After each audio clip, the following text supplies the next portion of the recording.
Hello guys, this is your friend Shinobi Nexus 2.0 and we are back with a new fanfic. Which is what if Naruto became Emperor of the West and build own empire part 1.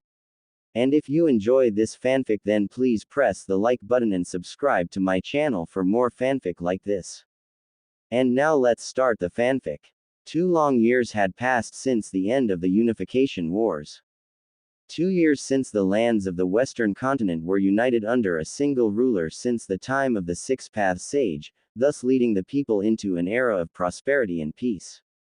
The city of Kimen, also known as the imperial capital, located 20 miles inland from the Western Sea, and accessible from the Kimen River, which its way halfway through the northern continent, ending at its namesake. The imperial capital also served as a hub for trade, as did South Ichiyama in the southern region. The nerve center of the unified West was the imperial complex. Think the imperial palace in Japan. Located at the heart of Kumon City, which served as the imperial capital, the 2-mile complex sat on top of a small hill and was heavily fortified, as it once belonged to the late Kimen warlord Rokenbungi Oda. Now, it served as the center of the unified West. Spanning 2 miles, the 4-story imperial palace, which served as the residence of the emperor. The top 2 floors were reserved for the emperor, while the bottom 2 floors were for their guests. Aside from the imperial palace was the Hall of Sovereigns, of which the emperor, the empress and their 16-member imperial council, 8 from the empire's high-ranking samurai and shinobi clans and 8 civilians and nobility who were the elected representatives of the people, met 3 times a week to conduct and manage the government. The House of Sovereigns also contained his throne room, where the royal couple would usually receive their guests, seated on their thrones, as well as their joint office. Speaking of the emperor, he was inside his office, taking on his greatest foe yet. A foe so devious, so cunning, that it almost made him wish that he was fighting his former self, the Akatsuki, the legendary Sannin and Hiruzen Sarutobi at once. A foe so cold and ruthless, that even Orochimaru would be sent screaming in terror from its presence. That foe was paperwork. House of Sovereigns, Office of the Emperor and Empress Consort. Og, I should have known this job had a catch to it. Honestly, I don't see how my old man could have done this. Leading an army into battle was much easier. The Emperor of the Unified West sat behind his desk, going through the mountain of paperwork, grumbling under his breath about how his wife was able to escape from the abomination of paperwork while he was stuck with it, and of the unfairness of it all. 18 years old, he had came a long way since his days as a Konohagakure genin. He was no longer the loudmouthed, orange-loving, ramen-consuming knucklehead who screamed that he would be Hokage one day. The years he had spent in the West had changed him. Forged in the fires of war, trained in the ways of the shinobi and the samurai. Standing at 6 feet tall, with a wiry, muscular frame, the face a spitting image of his father.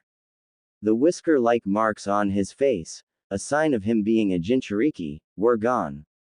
His blonde hair had taken on a reddish hue, a sign that he was of Uzumaki blood, the facial stubble on his face also the same color. Blue eyes showed intelligence combined with ruthlessness when needed be.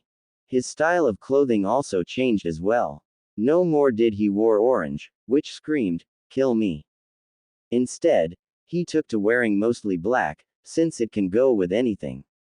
The emperor dressed simply, as it had reflected on his childhood, a white shirt with a tight collar and the sleeves rolled to his elbows, black vest, pants and boots. His longcoat remained on the hanger, while his black cage-style hat hanged alongside the longcoat. The hat was mostly used to conceal his identity, mostly when he traveled abroad, which was often. The emperor of the unified Western Empire, Naruto Uzumaki Namikaze, sighed. "Screw this," he muttered. Making a cross with his hands, he channeled his chakra and uttered the words, "Kage Bushin." In a poof of smoke, 5 shadow clones appeared. Naruto rose from his seat and retrieved his longcoat. "Finish up the paperwork. I'm going for a walk." "Yes, boss," the clones acknowledged as they got to work. Longcoat fluttering in the breeze, Naruto walked down the halls of the House of Sovereigns. Servants bowed to him as he passed, to which Naruto responded with a nod of the head. As it was past noon, there was one place where his wife could be, the palace gardens. Rounding the corner, he ran into his senior advisor. A tall, walking mountain of muscle, tanned, with bleach blonde hair and the mustache to match. His Hittite with the imperial insignia, the four symbols seal, was wrapped around one massive bicep. Naruto greeted the older man. Afternoon, the former Raikage of Kumo turned advisor grunted. Chief. How did the Raikage of Kumo ended up in the west, and is Naruto's senior advisor? 1 year earlier, was overthrown by Orochimaru, who had placed a puppet ruler in his place. The first order of the new Raikage: eliminate his predecessor and his brother, Killer Bee. However, as Emperor of the West, Naruto had a robust spy network in the East, and it was through them that Naruto was notified of the coup while visiting Gaara in Suna. With Hinata at his side and the aid of his elite guard, his personal bodyguards and the use of the demons, Gate Jutsu, Naruto arrived at the nick of time and slaughtered the Kumo Anbu, thus saving A and B's lives, and those of A's loyal supporters. Imagine their shock upon returning to Suna that the Emperor was the former Kyuubi Jinchuriki. Even A and B had heard about the exploits about the one who unified the lands under a single banner. It was then that Naruto offered A and B political asylum within the empire. A and B accepted Naruto's offer, with A serving as senior advisor to the young emperor, while B hung around the trading post of Rara, located 30 miles from Kumon. Dodging your duties once again, Chief? A asked dryly. Duties? Have you seen the mountain of paperwork on my desk? Naruto shot back. A shuddered. Don't remind me. I've had my share of doing paperwork when I was the Raikage. Whoever came up with paperwork needs to be strung up. Naruto chuckled. On that, I agree. I left a couple of shadow clones to finish up. I received word from Fu that several clans from Konohagakure have defected from the village. Is that true? Naruto nodded. Fu, the Jinchuriki for Chome, the seven-tailed beetle, was part of the United West's information network. Anything Konoha-related was sent her way, and in turn, was delivered to either Naruto, his wife, or the Nine Tails herself. 4 clans, plus 90 Junin-level shinobi. They should be arriving within the week. Can you trust the Hyuga and the Ino Shikacho? I can see you have your concerns, Naruto replied. The Ino Shikacho first generation were childhood friends with my father, and unlike my former teammates, their children never saw me as the fox. As for the Hyuga, aside the fact that they hate the Uchiha with a passion, Hinata's mother was close friends with my own mother, and Hiashi saw her as an equal. Despite Sarutobi's efforts in stunting my growth in order to turn me into a weapon, those 4 men looked out for me in their own way, honoring a promise made to them by my parents. I nodded, knowing of Naruto's treatment as the village pariah solely because he held the most powerful of the tailed beasts. Not even B and Yugito were treated as harshly. In his mind, the people of Konoha were total idiots, favoring a traitor over a hero. In the aftermath of the Uchiha retrieval mission, once it became known as to what had happened through Gaara and Suna, public opinion regarding Konoha had plummeted. In the end, despite all of its posturing and its supposed will of fire, Konohagakure no Sato was known as the village who rewards traitors for the fire daimyo, Tsunade and Jiraiya. Their name was synonymous with the words hypocrite and backstabber. And for Sasuke Uchiha, his name was synonymous with traitor. It was through his intelligence network, posing as merchants from the Pakara merchant house, that Naruto had found out that the Konohagakure High Council not only promoted Sasuke to Junin, which he did not deserve, but also activated the CRA. Hiashi Hyuga and Inoichi Yamanaka objected to having their daughters marry the Uchiha. When Tsunade threatened to strip them of clan status and revoke their shinobi registrations, Hiashi and Inoichi retaliated by turning in their Hitai Atesh and storming out of the council chambers. Shikaku and Shuza soon followed, turning in their Hitai Atesh as well, throwing in their lot with the Hyuga and their longtime friend. Unknown to Tsunade and the other pro-Uchiha members of the council, Hiyashi had been in contact with the Imperial spies and had gotten word to Hinata. After talking it over with Naruto, he had agreed to allow the Hyuga and anyone defecting from Konoha political asylum. Those four and their families looked out for me back in Konoha, Naruto continued. Their children did not see me as a demon growing up. And Lord Namikaze always pays back his debts, I concluded. The young emperor nodded. Plus, Konoha's reputation had already taken a serious hit when they banished me and favored the Uchiha. With the loss of 4 major clans, the village will be crippled even further. You know Konoha won't take this lying down, A said. They already did, Naruto replied. As you probably know, the unified West and yours truly are quite the hot topic in the East. They know of my exploits and of my strength, which is even greater than the legendary Sannin combined. If Konoha attacked the defecting clans who were traveling with the Pakera merchants on the way to the coast, I nodded in understanding. It would set off an international incident, and would make Konoha lose face, attacking an unarmed convoy. Impressive, Chief. Naruto grinned. Thank you. If you need me, I will be at the gardens. I smirked as he nodded knowingly before walking off in the opposite direction. Imperial Complex, Palace Gardens. The Palace Gardens, think Shang Tsung's Palace Gardens without the Outworld-related stuff, was the favorite spot of the Empress Consort of the United West. Her husband had built it for her, obtaining various rare flowers from East and West. Located at the back of the complex, Naruto had it done for Hinata as a wedding gift, seeing as how his wife loved flowers. Kimen had several gardens and parks, as well as training grounds for its shinobi and samurai, but this was for the emperor's personal use. Seated under one of the trees, was the Empress Consort of the West. She was reading a romance novel under the shade of the trees, enjoying the spring day. She was the same age as her husband. Her hair, once long during the Unification Wars, was now cut short again, think Samantha Burns' hairstyle from Gears of War 3.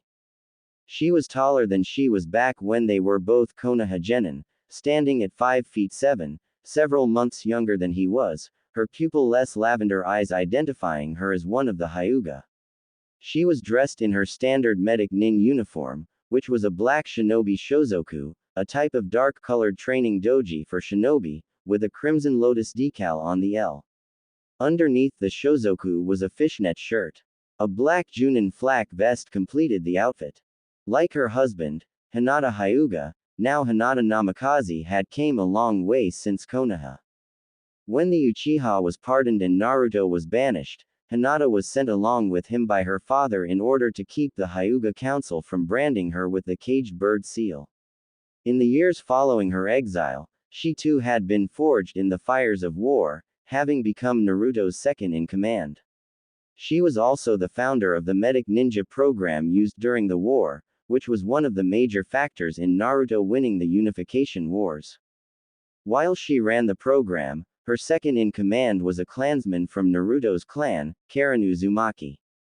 The medic ninja program produced top-notch medic ninjas, who were later assigned to various parts of the empire. Karen was also a former Otogakur Kunoichi who had defected from Orochimaru because of his inhumane experiments on the sick in his quest for immortality. Aside from being a highly skilled medic, Hinata was also trained in the assassination arts by Yugito Ni, as well as political intrigue by the elderly Sanshi. She was known to the soldiers and to the people as the Lady, and Princess of Foxes, given as she was the third Kitsune Sannin. She continued to read her novel as she felt her husband's presence behind her. She had gotten better at detecting his chakra signature. How is it that you can sneak away from your duties at the hospital, while I have to use shadow clones to get away from the mountain of paperwork left on my desk? Hinata closed her book and looked up at her husband, who was leaning up against a nearby tree. Karen took over for me at the hospital, Hinata replied, rising to her feet. Unlike the wives of the daimyos in the east, Koyuki Kazuhana being the exception, Hinata had an active role as the empress of the imperial nation as head of the imperial medic corps, which was one of the major reasons she was respected by the shinobi and samurai. Of course, she was not exempt from the horror that was paperwork. Naruto walked over to her. Really? He asked, slipping his arms around his wife's waist, smiling broadly. Really? Hinata replied, returning the smile. I missed you, she added, wrapping her arms around his waist. She had to go to the hospital early for a meeting with Karen and Kokura Yamada, leaving Naruto in bed alone. The moment, however, was ruined with the arrival of one of the kunoichi who was part of the Hellcats. Commanded by former Kumo Kunoichi and Jinchuriki Yugito ni, the Hellcats was one of several elite special forces units under Naruto and Hinata's command. The Hellcats were all female, consisting of both kunoichi and onabugaisha, female samurai, and identified by their khaki flak vests. Both Naruto and Hinata were former understudies of Yugito, as she had taught the both of them assassination techniques, which came in handy during the Unification Wars. Chief. Lady Hinata. Naruto frowned, while Hinata giggled. Releasing Hinata, he turned to face the kneeling Hellcat, who had arrived via Shunshin. He recognized her as Yugito's second-in-command. Yes, Kumi, what is it? He asked, annoyed that his Hinata time was interrupted. Forgive me for interrupting, but I bring word from General Ni herself, the Hellcat replied. There is an 5-man envoy from the east en route to the complex. General Ni has identified them as shinobi from Otogakur no Sato. Naruto's frown deepened. Who is leading them? Hinata asked. General Ni has identified them as the Sound Four and the leader of the envoy is Kabuto Yakushi. They should be arriving within 5 minutes. Naruto nodded. Give my thanks to Yugito. Make sure they are discreetly tailed to the complex. Sir. With that, the Hellcat vanished. Naruto sighed. Guess I'll have to take a rain check for this, he said. No rest for the wicked, I'm afraid. Remain here, since your eyes are a dead giveaway, okay. Okay. House of Sovereigns, Throne Room. Seated on his throne, Rinnegan activated Naruto eyed the white-haired man with a combination of disdain and suspicion. Kurama was not there, as he did not want her to give away any suspicion as to her true identity. The cage-style hat was on his head, effectively hiding his face. Not to take any chances, his face was concealed by his mask. Unlike the cage hats of the East, the Imperial version was solid black, the cloth still white. Unknown to Kabuto Yakushi, this had not been the first time that Naruto and Hinata had a run-in with the cunning shinobi. 6 months earlier, while inspecting the Pakara merchant house's wind outpost near the wind-fire border, Kabuto had been ordered by Orochimaru to check the place out, having heard about the rise of the Western Empire and its leaders. What Kabuto found was the commander of Naruto's elite guards, Major Benesato Mochizuki. Known as the Snake Queen of Kimen, Kabuto had been soundly defeated by the older woman. Then Orochimaru had appeared. The Snake Queen fought the Snake Sannin while Naruto and Hinata watched from the sidelines, Benesato having been warned in advance of Orochimaru's methods. But it wasn't necessary, as Benesato had been more skilled than Orochimaru. The Snake Sannin had been forced to retreat. The white-haired, bespectacled Odo shinobi took a knee, head bowed.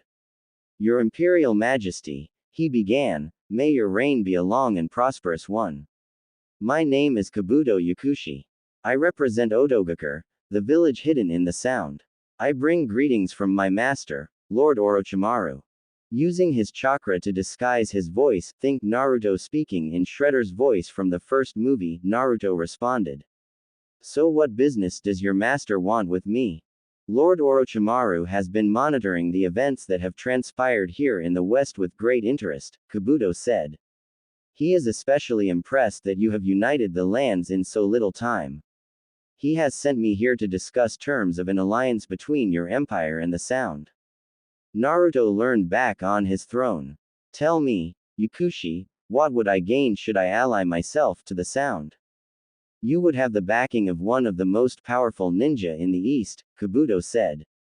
Despite our small numbers, you would mostly benefit from Lord Orochimaru's guidance. In other words, take over my body since Sasuke is off limits, and use my army to invade Konoha, Naruto thought darkly. The young emperor made it look like he was in deep thought. I am sorry, but a military alliance is not in the empire's best interest. You misunderstood me, your majesty. Kabuto began, but was cut off. Oh, don't be coy, Yakushi, Naruto replied.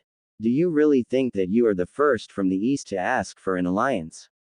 First it was the rock, then it was the cloud, you make number 3. The people has seen war since the era of my great ancestor, the Six-Path Sage. Kabuto's eyes went wide. You're a descendant of the Six Paths himself. I thought only the Senju and the Uchiha were his only descendants. Naruto chuckled dryly. No, the Six Paths had only one child, a daughter, who is the founder of my clan. The 2 brothers who would later found the Uchiha and Senju lines trained under him, nothing more. When the Six Paths died, they changed their lineage to make it so that they were his progeny, and tried to murder his daughter. Despite the Senju founder wielding the Mokoden and the Uchiha wielding the Sharingan, they were no match for the Rinnegan's power, and were beaten. After that incident, she fled here. It was a half-truth, actually.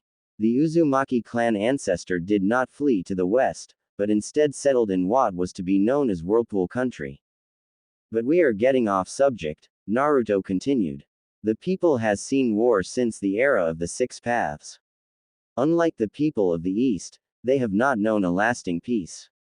I saw the lawlessness of the lands and I gave them the peace they desired.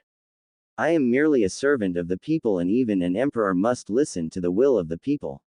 I am truly sorry that you have come this far, but tell your Lord Orochimaru that my answer is no. Kabuto slowly nodded. I see. In any case, Lord Orochimaru will be disappointed that you will not agree to the alliance. I thank you for your time, your majesty. With a wave of his hand, Naruto excused Kabuto. As soon as the sound envoy left the room, Naruto summoned the commander of Shadow Company. Kazuma. Emerging from the shadows as if it was water, was the head of the Kazuma clan, and commander of the appropriately named Shadow Company. A bald, wiry man in his early 50s, Hideo Kazuma was the first to swear loyalty when Naruto had killed Rokubungi Oda. The Kazuma clan were masters of a rare bloodline called Shadow Release, which allowed them to cover major distances by using the shadows of various objects. You called, Chief? Kazuma asked. Have your men tail Yakushi and the Oto envoy, Naruto ordered, removing his mask and returning to his normal voice. Make sure that they are on the first boat out of Kimen. I don't trust him, or the snake. Between the snake and Konoha, I hate Orochimaru more. See to your orders, Kazuma. Kazuma bowed. Right away, my lord. As Kazuma sank back into the shadows, Naruto frowned. Orochimaru was taking an interest in the empire, and even though the snake-loving pedophile was on the back burner, he was a legitimate threat. No way am I letting the snake destroy Konoha, Naruto thought as he deactivated his Rinnegan and removed the hat and mask. That responsibility falls onto me. Looking at his watch, he mentally cursed to himself. Damn. Thought I had more time before the meeting with the council. Oh well. Imperial Council Chambers, minutes later. The council hall inside the Hall of Sovereigns was as big as the council chambers back inside Konoha. The council chambers consisted of 3 long tables, the first containing the seats of the emperor, the empress consort, and their advisors. 2 tables located on either side of the emperor's table faced each other, each containing 6 seats for either side. The council was chosen by Naruto and Hinata personally to serve as ministers of their respective fields. The meeting was straightforward. Aside from an uprising of malcontents loyal to Oda which was quickly crushed before it could gain steam, and the financial situation concerning the southern Badlands, there was nothing worthy to report. Good thing that they only met 3 times a month. At the lead table, Naruto and Hinata sat side by side. Next to Hinata was Aon Kurama, in her human form. Next to Naruto was the patriarch of the Uzumaki clan, Takuma Uzumaki. As the Uzumaki clan was famous for their fuinjutsu, Takuma was his uncle, as Kushina was his older sister. Unlike Kushina and her son, who both wielded the Rinnegan. Takuma was a Fuinjutsu master. He was also known as the Maelstrom of Whirlpool, given both his natural fighting abilities, as well as his short temper. When Whirlpool had fallen in the last Shinobi War, Kushina, despite being Minato's wife, did not fully trust Konohagakure, and had ordered her brother to flee elsewhere. Taking 500 Uzushiogakure shinobi with him, half of them being Uzumaki clansmen, Takuma fled to the west, and had set up shop in the northern continent. Upon hearing of a rising warlord with the same surname as his own, Takuma sought him out, and found out that the warlord in question was his own nephew. After hearing Naruto and Hinata's story, from his time in Konoha up to being the scapegoat for the Uchiha's attempted defection, which led to his defection, Takuma was furious. But in the end, Naruto had gained family, and more importantly, allies to his cause. When the West was united under Naruto's rule, he had been the first to accept a position of senior advisor to the Emperor and Empress consort alongside Kurama. Like the shinobi in both the East and West, the samurai also had their own ranking system. An apprentice samurai was the same as a shinobi in training, and received instruction from the academy, the imperial schools where up-and-coming shinobi and samurai learned how to fight. The largest of the schools were in the imperial capital, Kurata Port, South Ichiyama, and Tears Point. Once the amateur samurai passed a series of physical and mental exams, they became Aonisebushi, amateur samurai. It was the shinobi equivalent of genin. Unlike the shinobi system, the Aonisebushi would be assigned to either a three-man cell or apprenticed to an elder samurai. After 2 years, the Aonisebushi were eligible to be promoted to Chukanbushi, middle samurai. The Chukanbushi is the most common rank of samurai, and was the shinobi equivalent of chunin. They were the foot soldiers and archers, the main bulk of the samurai forces under Naruto's command. It is there that the Chukanbushi had to prove their worth. Last, was the Saebushi, elite samurai. The samurai equivalent of junin, they are the highly skilled samurai, a position that would take most of their lives to obtain. The Saebushi were mainly the officers of the imperial military, people who both the samurai and Naruto had fought alongside with and trusted with their lives. Some of the Saebushi were clan heads, others were not.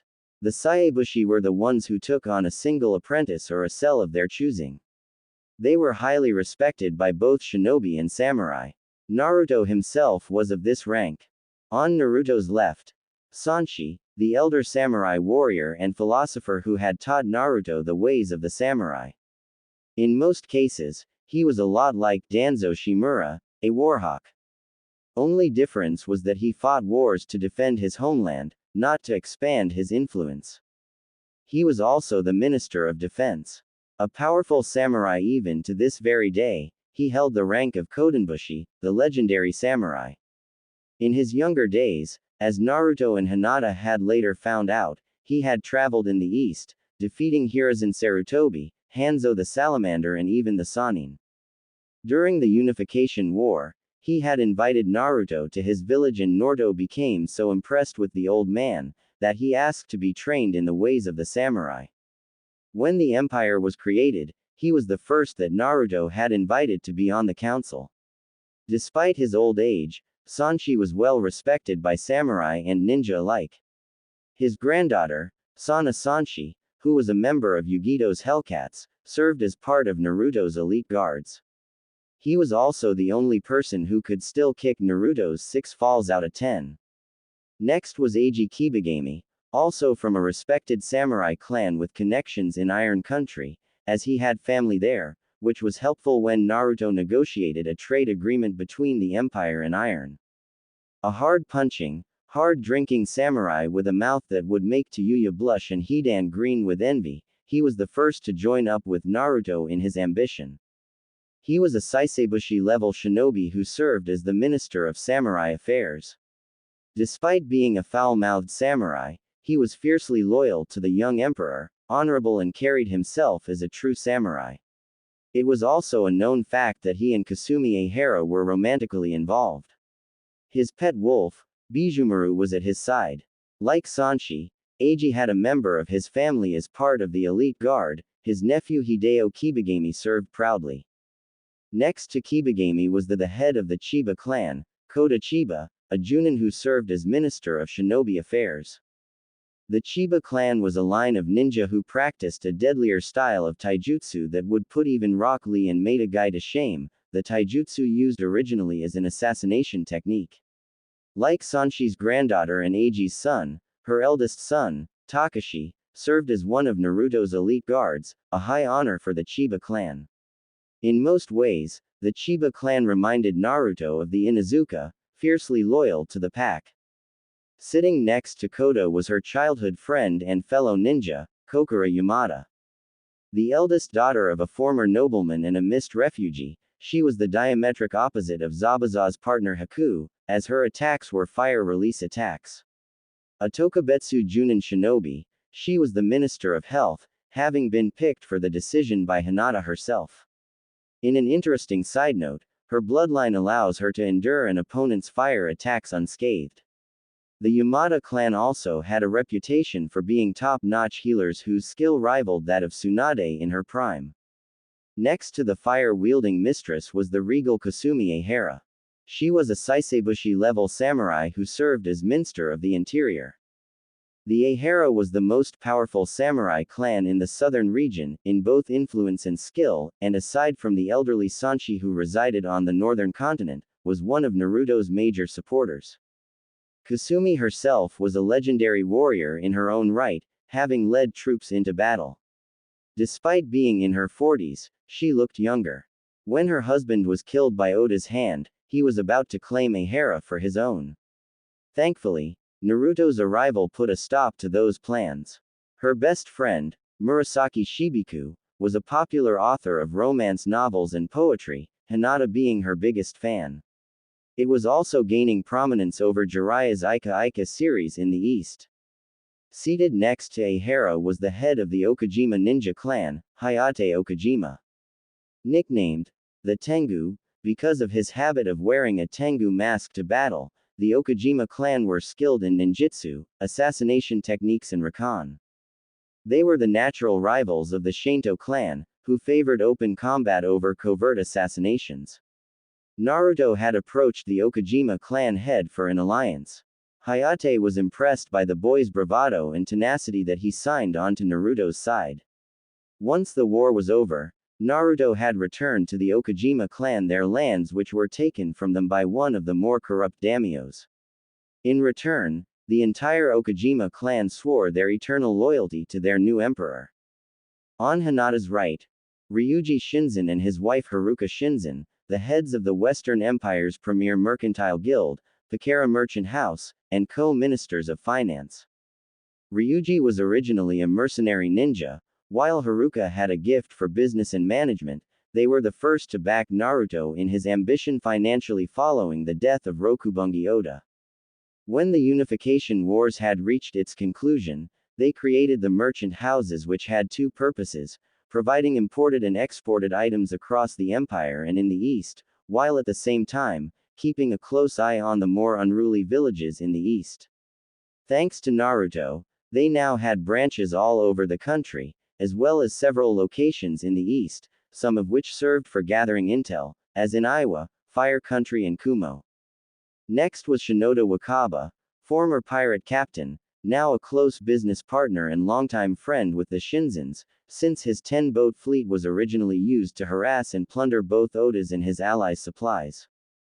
It was Haruka who had pointed out the perks in having a fleet of ships backing up his ambition to Naruto. Now, with the war over, the fleet was now used to transport goods all over the continent, as well as in the elemental countries. In an interesting side note, the Shinzens and Wakaba were both in-laws, since the Shinzen's son had married Wakaba's daughter, which had brought their families into a close alliance.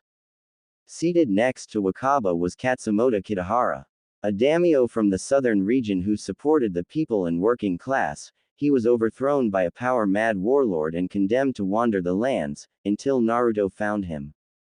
He was one of the key members in the civilian council in which, thanks to Katsumoto, that his major support base was the civilians themselves. Katsumoto's lands were restored unto him, as well as his title as a reward for his service and loyalty. Given his passion for justice, it was fitting that he served as minster of that post. Next to Wakaba was Shin Akazuki. His home was the southern part of the continent. Shin was the youngest of the council at age 23, and trained as a samurai, having been recently promoted to Saisebushi.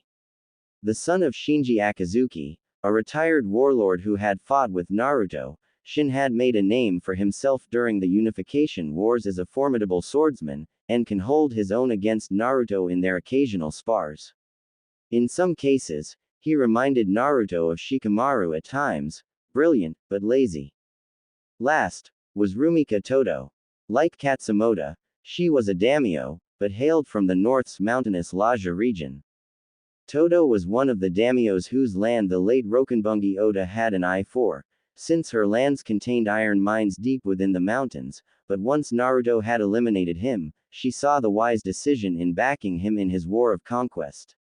Her husband was the original daimyo, until his death during a raiding party from Oda's men, forcing her to assume the role. But despite this, she was fiercely loyal to both her people and to the emperor. Zabuza Mamachi and Haku were also sitting in at the emperor's request. Thought to have died in Wave Country in Naruto's first mission, the former Mist Swordsman and his partner had instead fled the country as Mist Hunter ninjas had arrived, forcing the pair to leave high-powered blood clones in their places. Zabuza and Haku had fled to the west, where they had hooked up with bloodline refugees who had fled the purges under Yagura and the Mist Daimyo. When Naruto had arrived on the southern continent with his forces 2 years earlier, Zabuza had already made a name for himself as a powerful warlord, with Haku as his second-in-command. It was Haku who had discovered that Naruto was the warlord who had united the northern continent under his rule.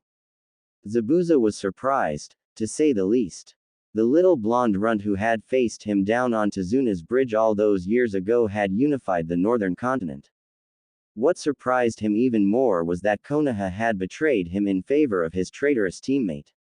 Despite the fact that he was mostly a bloodthirsty sadist, Zabuza had a set of morals. He decided to join Naruto under one condition, that he would be the one to kill Kakashi Hatake. Naruto agreed, on the condition that he alone would beat the holy hell out of him first before Zabuza killed him. That, Zabuza agreed to.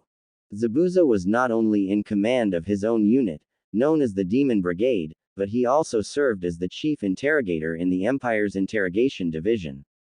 He also taught Naruto mist-style swordsmanship, which came in handy in his war of conquest. Sanshi cleared his throat. Before we adjourn this meeting, Chief, is there anything else you would like to add? Yes, Naruto replied. As you might or might now know, my wife and I have been in contact with the 4 clans who have defected from Konohagakure no Sato, the Hyuga, the Yamanaka, the Akamaiki and the Nara. Aside from the 4 clans and their heirs, accompanying them are 200 Junin, one of which you might be interested in, Zabuza. His name is Ibiki Morino. Zabuza recognized the name. Ibiki? Yes, I know of his reputation. Said to be the best in interrogation and torture. Who is he? Eiji Kibagami asked. He is a Tokubetsu Junin, Hinata explained. Some would describe him as a sadist. Oh, sounds like someone you would like, Mamachi, Eiji snorted, ignoring the sour look Zabuza had given him. Please continue, Lady Hinata.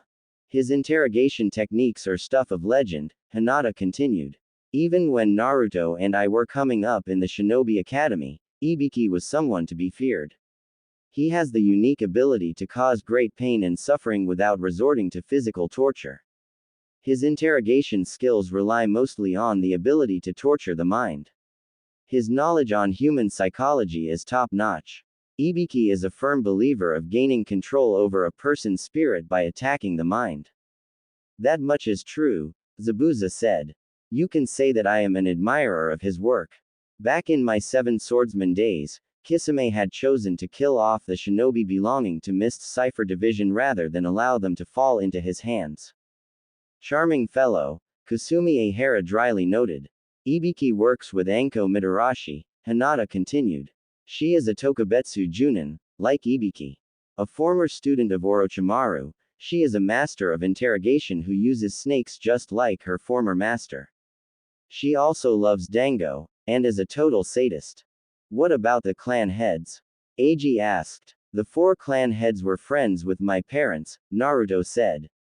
They, nor their children, did not see me as a demon, unlike the rest of Konoha. Despite the efforts of Sarutobi and the Konoha Council to stunt my growth as a warrior, they looked out for me in their own way. The first clan head is Hiyashi Hyuga.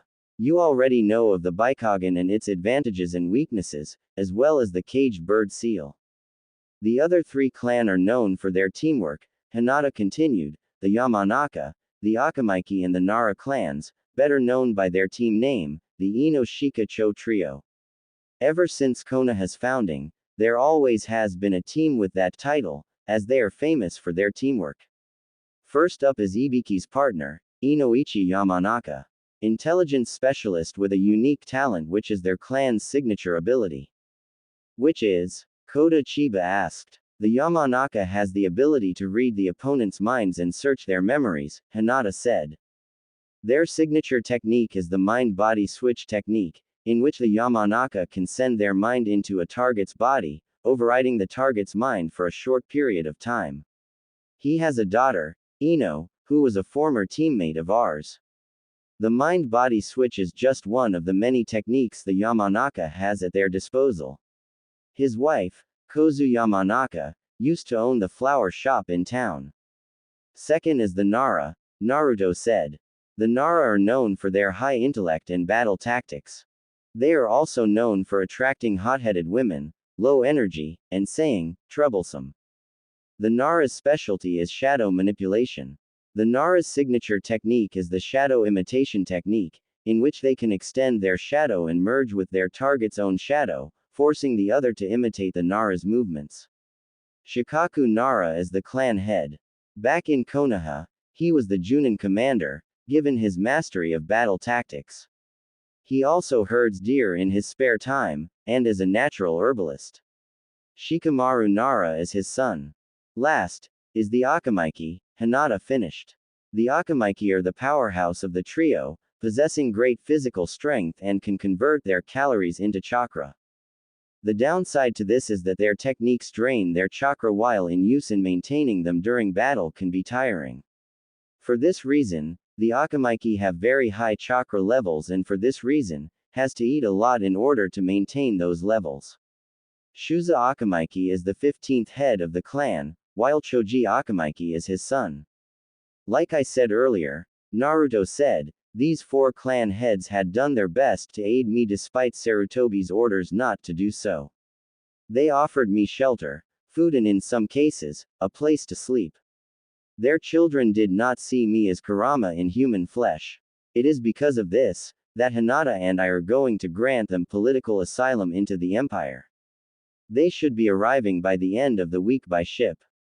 Forgive me for being the voice of opposition chief, Kokura Yamada cut in, but you grant the clan's asylum, and then what? Automatic clan status right off the bat? Naruto shook his head. Of course not, Kokura. Just as Hinata and I had to work hard to get where we are at, they will not be given a free pass. They will be on probation for 6 months. When they prove their worth to the unified West, when they show their loyalty to the empire and her people, only then will we accept them as one of the great imperial clans of the imperial nation. Is that reasonable enough for all of you? The council nodded. Their emperor's conditions were acceptable. It was then Eiji raised one hand. Chief, if I was the Hokage, there would be no way that I would let 4 clans of such power leave the village. Are you not worried that Konoha might try something funny? I've already taken precautions in case the cripple or the hag decide to send out assassination squads on the refugees, Naruto replied. You are aware that the Pakera merchant house has branches in the east, particular in Wave, Spring and Water, right?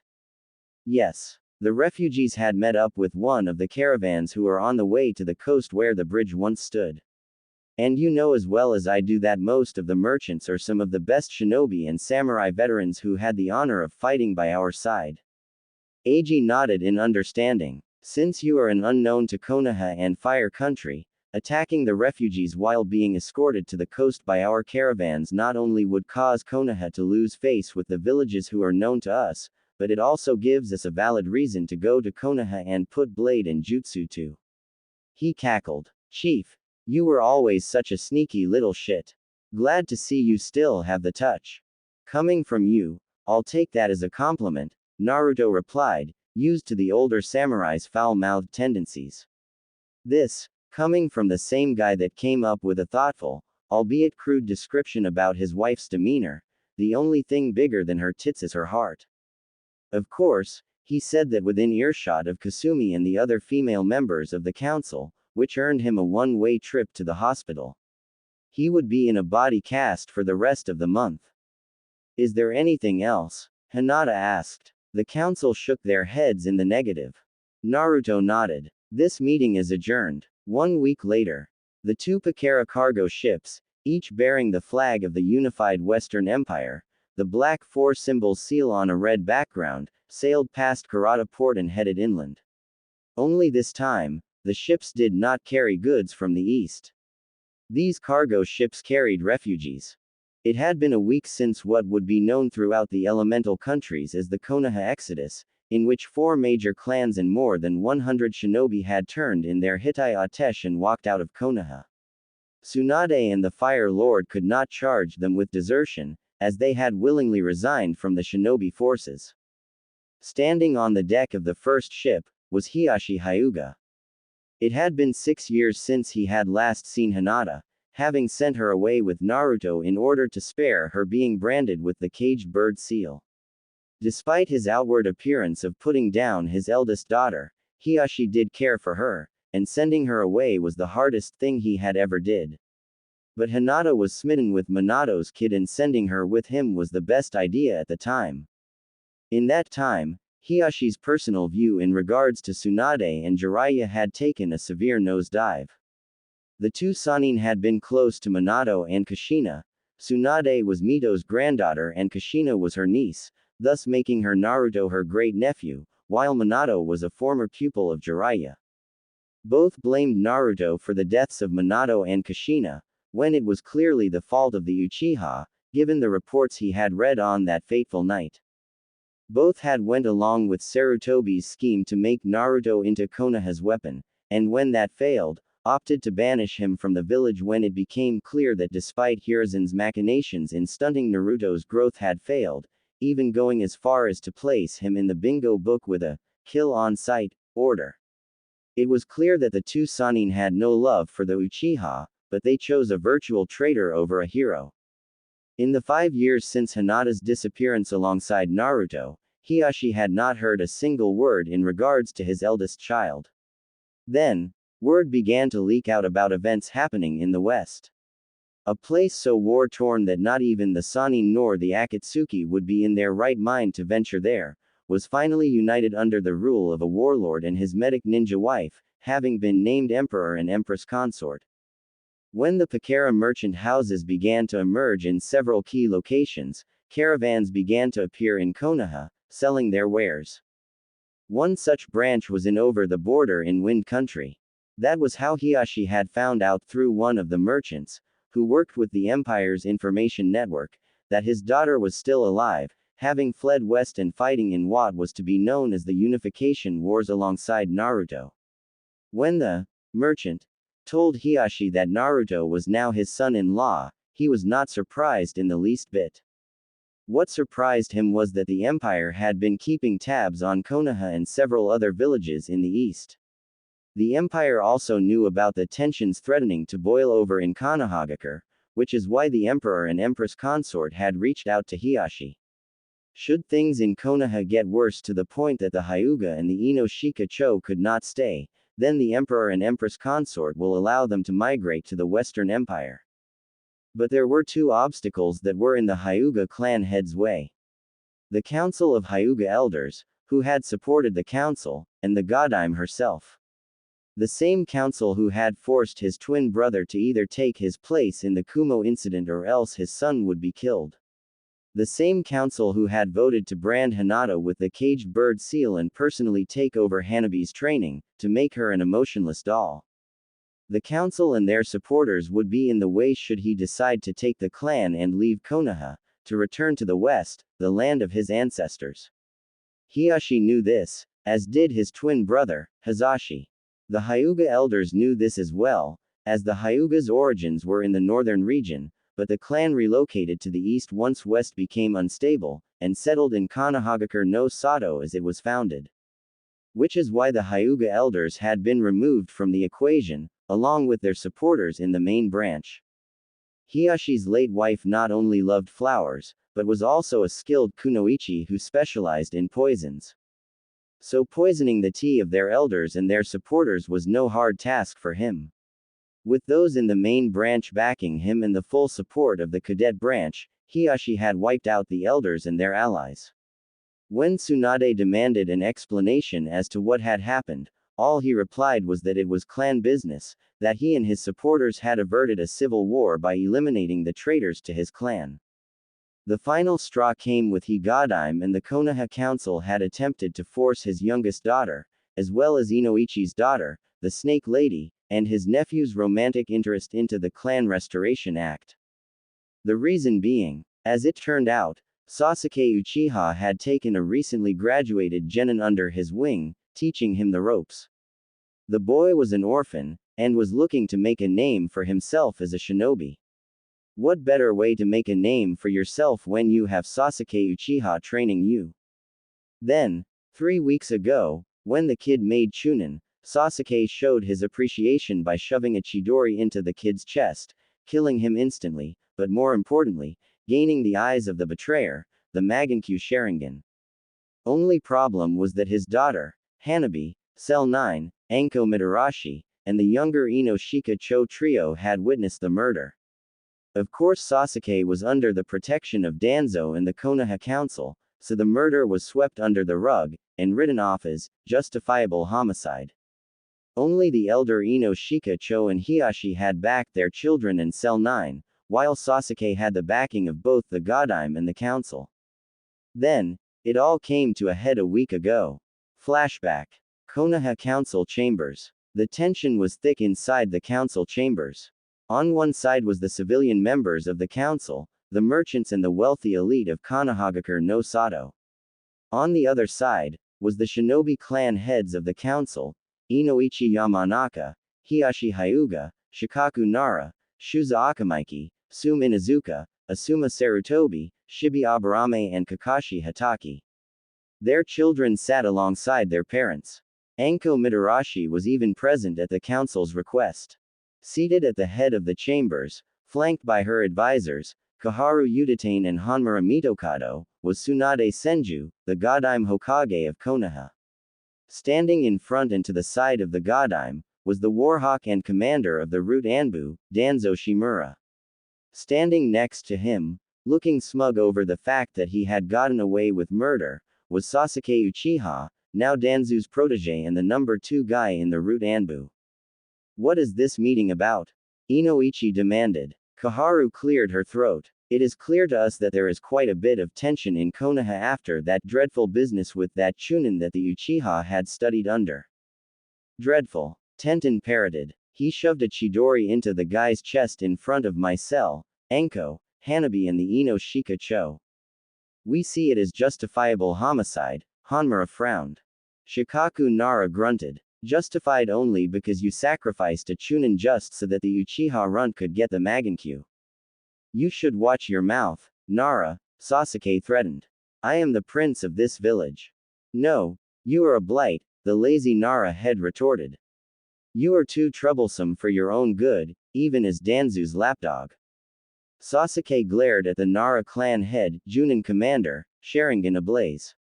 I'm nobody's lapdog, Nara. I am an elite among elite. You should remember that well. Because I have no problem in showing you what the Magankyu Sharingan can do. Sasuke then jerked slightly. He then found himself pulling out a kunai from his pouch and holding it against his own throat. Looking down, He saw that his shadow was connected to Shikamaru's own, the slacker of a Junin having used his Kajimane to ensnare the Uchiha. Threaten my father again, Uchiha, and Itachi will be the true, last Uchiha, Shikamaru threatened. Before things could get out of control, Tsunade had called for order. That's enough. Shikamaru, Sasuke, the both of you stand down. Sasuke did not plan on doing just that, but a look from Danzo said otherwise. He deactivated the Sharingan, while Shikamaru released the Kajimane.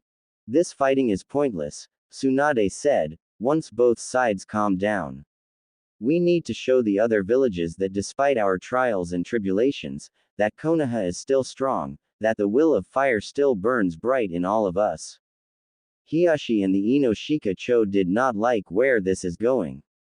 Which is why we have decided to reactivate the Clan Restoration Act in order to rebuild the Uchiha clan, Hanmura said. Sakura Haruno has already been chosen by Sasuke to be his wife. And he has chosen Anko Mitarashi, Tenten, Ino Yamanaka and Hanabi Hyuga to be his secondary wives. The fathers looked like they've been gut-punched. Sasuke remained smug. You should be honored to have your daughters bear the great responsibility of restoring the Uchiha clan back to greatness. Koharu continued, that Sasuke has chosen them to help rebuild his clan. Hiashi quickly recovered. Honored. Even without my eyes, I can see where this is going. You activated the CRA in order to keep myself and Inoichi in line through our daughters after they had witnessed the Uchiha murder an innocent shinobi. Justifiable homicide, Danzo corrected. It was self-defense. Justified in the fact that Sasuke now has the Magankyu, Inoichi shot back. I refuse to accept this so-called decision of this council. My daughter is not a prize, nor is she breeding stock. Haruno wants to pimp out her daughter. Fine, but I will not let Ino marry Sasuke. The same with mine, Hiashi seconded. I would rather marry Orochimaru than spend one day as that bastard's wife, Anko snapped. Silence. Tsunade barked. The council has decided, and I have agreed. Your daughters and Tenten will be married off to Sasuke Uchiha by the end of the month. If you fail to comply, then I will strip you of clan status, and your children will become wards of the village. Either way, the CRA still stands, and the girls will be married off to Sasuke Uchiha. Do not test me on this matter. Lord Yamanaka, Lord Hyuga, please be reasonable, Hanmura said smoothly, trying to act as the voice of reason. Both of your clans have been here in Konoha ever since this village was founded by Tsunade's grandfather, which means that your clans are only clans because of your skills. Konoha has been good to your clans ever since you joined the village, and it would be a shame if that relationship ended so abruptly. Instead of thinking about your own personal, selfish desires, maybe you should do what's right. Inoichi had caught the underlying meaning, as did Hiashi. Both men looked at their daughters, as if they were playing with their lives. Then Hiashi slowly rose to his feet, and within seconds, stood before the Godime, her advisors, Danzo and Sasuke. Advisor Mitokado, you are absolutely right, he said. The advisors smiled, as did Sasuke. That is, until Hiashi reached inside his robes and pulled out his Hitai-8. I believe the time to do what is right is now, Hiashi said, dropping his Hitai-8, where it made a loud clink upon impacting the ground before walking out of the council chambers. Meanwhile, both generations of the Ino Shika looked at one another, and nodded in understanding. It was time to go. At the same time, Hanabi pulled off her own Hitai-8 and dropped it alongside her father's own. Clink. Clink. Neji Hyuga's forehead protector landed on top of the Hitai-Atesh left by his uncle and cousin. Clink. Clink. Tenten and Rock Lee's Hitai-Atesh landed on top of their teammates. Wait. Koharu shouted. You can't do this. Clink. Inoichi's Hitai-8 landed on the growing pile. Clink. Shuza. Clink. Choji. The sound of metal striking the floor was making Tsunade even more angry. You are shinobi of Konohagakure no Sato. Remember that, Koharu shouted. Clink. Both Ino and Anko gave Sasuke the finger as they walked out, dropping their hitai atesh as they walked out. This is sedition. Treason. Danzo shouted. Clink. Shikaku and Shikamaru's hitai atesh lands on the pile at the same time. No. Consider this our resignation, Shikaku drawled as he and Shikamaru walked out of the chambers. With that act of defiance, what would be known as the Konoha Exodus has begun. End flashback. A Ryo for your thoughts. The voice of Shikaku Nara brought Hiyashi back to reality. Turning around, Hiyashi faced the now former Junin commander and his two teammates. You've been on edge ever since we've arrived, Shikaku said. Anything we should know that we don't already? Hiyashi looked at the three men. It was time to come clean. The West was the ancestral home of my clan, he began. The Hyuga originally came from Kimin, now the imperial capital. When the wars intensified, my clan moved across the sea to the east and settled in Konoha. So in effect, you are coming back home, Shuza said. Hiyashi nodded. There's more. Once the wars here were done with, and the Pakara merchants began to arrive, I was visited by a member of the merchant house, who gave me a message. Both Naruto and my daughter had fled to the west when Uzumaki was banished and had fought in the unification wars. So the kid's still alive, Shikaku said, nodding. Given who his parents were, it's really not surprising. Through the merchant, Hinata and Naruto had both promised myself and whoever came with the clan political asylum in the west should things get out of hand back in Konoha. Sounds like those two are pretty well connected with the emperor to pull that off, Inoichi said.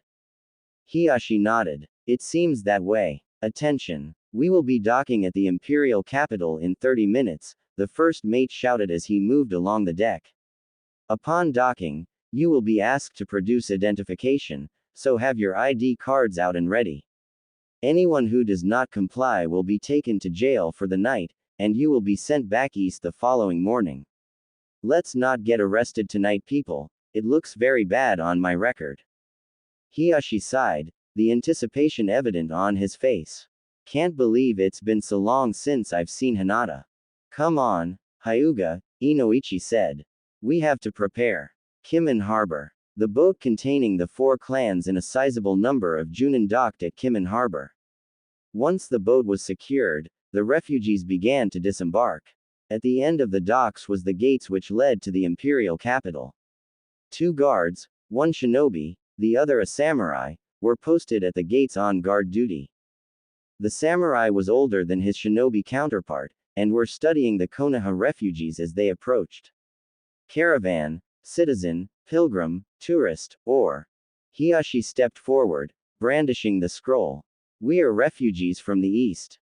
My daughter sent this scroll through the Pakara merchant house. The 2 guards scanned the scroll for a brief moment before the shinobi disappeared via shunshin. Moments later, the shinobi reappeared, with Yugito and in tow, the former appearing via flame shunshin, while the latter used a lightning shunshin. We'll take it from here, Yugito ordered. As you command, General Ni, the shinobi guard said, returning to his post. Hiyashi's eyes narrowed. You're Yugito Ni, from Kumo, he said, addressing Yugito. Isn't he the smart one, kitten? Matabi noted in a sarcastic tone. Yugito told her tenant to quiet down. Hiyashi turned to A. And what is the rakeage of Kumo doing in the employ of the emperor? Former rakeage, a corrected. He pointed to the Hitai 8 which was wrapped around one bicep. I'm with the unified West now. He pointed to Yugito. She's been here longer than I have. Even fought in the unification wars, hence her rank. The emperor and his wife, well, they weren't that just yet. Rescued me from the Akatsuki years ago, Yugito explained. I fought alongside them, and now, I led my own unit. I thought that Hinata and Naruto would come and greet us here, Hiyashi said. Change in plans, Yugito said. I am to escort the clan heads and their successors to the imperial palace for a sit-down with the chief and the lady. Everyone else will follow A and head for North Kimin. Everything has been prepared for your arrival, so there is nothing to worry about. What about Naruto and Hinata? Hiyashi asked. They are waiting for you inside the complex. Follow me, please. Streets of Kimin City. So what's your story? Ino asked as Yugito led the clan heads and their heirs through the streets of the imperial capital. I fought alongside the emperor and his wife in the unification wars after they rescued me from the Akatsuki, Yugito explained. That was 5 years ago. Hard to believe that the emperor was just a snot-nosed brat back then. So the rumors are true. He's about our age then, right? Shikamaru asked. Yup. Shikamaru noticed that they passed the Suna consulate, which was identified by the Suna Junin standing guard at the gates and the Suna flag, a black background with the white hourglass, hanging out in the front. The Empire's friends with Suna? He asked.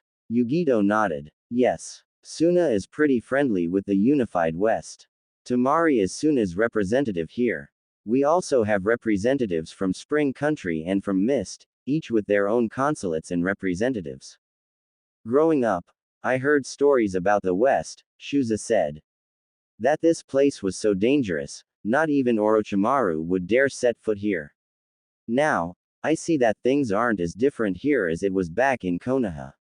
There's shinobi and even more samurai here than in the East. Yugito chuckled. Those in Iron Country originally came from here. I'm surprised that Konoha doesn't have a trading agreement with the Empire, Inoichi noted. The Emperor and Empress has eyes and ears back east, the blonde Jinchuriki noted. He nor his wife are big fans of Konohagakure. Even he knows that an alliance with a village known for its backstabbing and rewarding potential traitors solely because of their bloodlines is a bad political move. Shikamaru snapped his fingers. The Pakera merchants. Those are part of the Empire's spy network, right? How perspective of you, Nara, Yugito nodded. For a slacker, your intelligence is well earned. But you are partially correct. The Pakera merchant house seen in various locations in the East are in fact a legitimate mercantile guild. But some of its branches also house undercover informants and agents from our intelligence division. For all intents and purposes, Pakera Merchant House is just a humble merchant's guild. Clever, Hanabi said. Minutes later, Yugito and her escort arrived at the Imperial complex. The guards saluted Yugito, who responded with a nod as she led the group inside. Here we are. The Imperial complex. The nerve center of the unified West. Home to the Emperor and the Empress consort. Shuza looked around and let out a low whistle. Nice setup the Emperor has. Not too showy, but not too extravagant, either, he said as Yugito led them to the House of Sovereigns. And it is heavily guarded, Shikaku noted, sensing the chakra signatures around them. The shinobi were well hidden, while the samurai patrolled the grounds. Follow me. The Emperor and Empress consort are both waiting, Yugito said. Imperial Gardens, minutes later. Watching from the shadows, Naruto and Hinata Namikaze watched as the clan heads and their children took in the sights of the gardens. Hiyashi looked pensive, as if they reminded him of something. Hanabi, Ino and Inochi marveled at the exotic flowers and orchids, rare in the East, but common in the West. Shikamaru, Shikaku, Shuza and Choji were looking around, taking in the surroundings. Deciding that they had kept their guests waiting long enough, Naruto and Hinata emerged from behind the group, standing at double arm's length. Naruto cleared his throat. Ahem. Upon turning around, the last thing that the clan heads and their children were expecting to see was the former dead last of the Konoha 11, only now, he was a spitting image of Minato Namikaze with Kushina Uzumaki's hair color, styled in the same manner as how Minato had worn it when he was alive. The whisker marks were gone, his face now shaven. Gone was the orange, as he was dressed in black, vest, pants and boots. The shirt was white, sleeves rolled up. But Hinata had shocked even Hiyashi. She was dressed not in her shinobi uniform, but rather in a stunning black cheongsam with a white lotus imprint, looked incredibly regal in her appearance. Naruto tossed a glance at the sakura trees. The samurai believed that the perfect blossom is a rare thing. They could spend their entire lives looking for that one perfect blossom, and for them, it would not be a wasted life. No way, Ino whispered. Naruto. Here, in the West, they call me Emperor, Naruto replied. Wait, you're the guy who united the lands? Choji asked. The Emperor of the West that everyone back east is talking about. Naruto nodded. He then gestured to Hinata. Hinata also helped, as she fought by my side. She also is the founder of the Imperial Medic Corps. To say that the clan heads, their kids in Cell 9 were shocked were an understatement. The son of the Yellow Flash and the Red Death, once known as the unpredictable knucklehead shinobi, had once again lived up to his reputation of making the impossible possible. Naruto. Rock Lee dashed forward and engulfed Naruto in a bear hug, much to the amusement of his wife and the hidden shinobi guards inside the gardens. You are the Emperor of the West. Truly the flames of youth shine brightly in you. Gak. Lee. Air. Naruto gasped. Bushy brows had gotten pretty strong in the years since he had left Konoha. Oh, sorry. Lee apologized, releasing Naruto. Hinata's reunion with her family was less dramatic. A hug to her father, to which he had whispered, "I'm so proud of you, and your mother would be too," followed by a second hug to Hanabi and a nod to Neji, who responded in kind. Shikamaru shook his head and chuckled. Unbelievable. Naruto, you truly live up to your title of being unpredictable. Just like his parents, Shikaku seconded. Glad you see so much of mom and dad in me, Naruto said. Take a walk with us. He and Hinata led the group down the garden's pathway, the clan heads flanking them, Hiashi and Shuza on Hinata's left and Inochi and Shikaku on Naruto's right. Cell 9, Hanabi and the Ino-Shika tailed behind. So how was the way in? Hinata asked. Scenic. Hiashi replied. He looked down at Hinata's hand and noticed the diamond ring on Hinata's finger and the gold wedding band on Naruto's own finger. So, married. Hinata beamed. 2 years. We got married during the final battle at South Ichiyama. Ino, having overhead, asked, you two got married during a war? That's insane. Naruto shrugged his shoulders. It was a spur of the moment type of thing. The alliance that opposed me was consisted of 3 warlords in the southern continent. The first one was smart enough to defect to my side. The last 2 decided to attack at my base in South Ichiyama. Lucky me, as the Hellcats and the Demon Brigade arrived earlier to support the troops I had here. He proposed to me in the midst of the fighting, Hinata continued.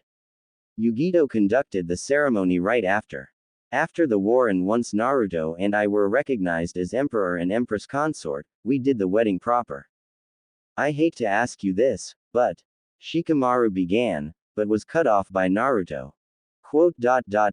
You want to know about the Jinchuriki who had disappeared, right? When Shikamaru nodded, Naruto confirmed it for him. The Akatsuki does not have them. I intercepted them and granted them political asylum here.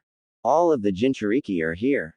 Inochi asked. With the exception of Gaara who is running Suna and the Biju who was sealed inside Yagura, the Jinchuriki are safe, Naruto confirmed. You know firsthand of the bigotry and discrimination that I had faced back in Konoha at the behest of Sarutobi and the 2 Sannin. It was the same in Mist and Iwa. Sure, Yugito and B were not treated as bad, but the animosity was still there. Here, the people see them not as containers, but as people. Han has made his home in the Lajja Mountains, acting as guardian to one of the mountain villages there. Roshi, the last I heard, was somewhere near Tears Point in the southern region. Utakata resides in Shinoko, also in the southern region. Fu lives here in the imperial capital, as she is a member of my intelligence division. B lives at one of the trading outposts, while A acts as one of my senior advisors. You already met Yugito, as she is the commander of her own elite unit, the Hellcats. Your actions in Konoha and elsewhere did no go unnoticed, Shikaku noted. I know, Naruto replied. I rescued Utakata from Itachi and Hoshigaki. Hell, Hinata and I rescued Yugito from the zombie brothers when we fled Konoha. Quote. So Orochimaru plans on invading Konoha again? Hiashi asked. Not at the moment. The civil war in Kumo left the village weak. It will take some time before the snake can build up his forces. He and Hinata stopped and faced the clan heads. You 4 were close friends of my parents. You and the Junin with you stuck up for me when no one else did. I never got the chance to properly thank you all for that. No one should ever go through life the way you did, Inochi said. Not even a Jinchuriki. Naruto nodded. As you know, I promised that day to make up your kindness, and today I will honor my word. Your families will be granted both citizenship and clan status, effective immediately. The Junin that came along with you will also be granted citizenship in the United West and will retain it provided that they serve the unified West as they once served the Leaf. He turned to Hiashi. Lord Hyuga, there is one small matter that must be dealt with. Hiashi could only guess. The caged bird seal. The Emperor nodded. Thanks to Hinata, I found out how to destroy the seal. This is my only condition. If you have any problems with the clan council. The council and their supporters are dead, Lord Emperor, Hanabi interrupted. Naruto and Hinata exchanged glances before turning back to the heiress. Explain, Hinata ordered. There was a civil war between those who supported a marriage between myself and the Uchiha under the CRA, which consisted of about half of the main branch, and my father and myself, along with the more moderate members of the main branch, and all of the cadet branch, Hanabi continued. We lost half our numbers. Tsunade tried to interfere, but father said that it was a clan matter, and outside of her jurisdiction. Bet the old hag did not take that very well, did she?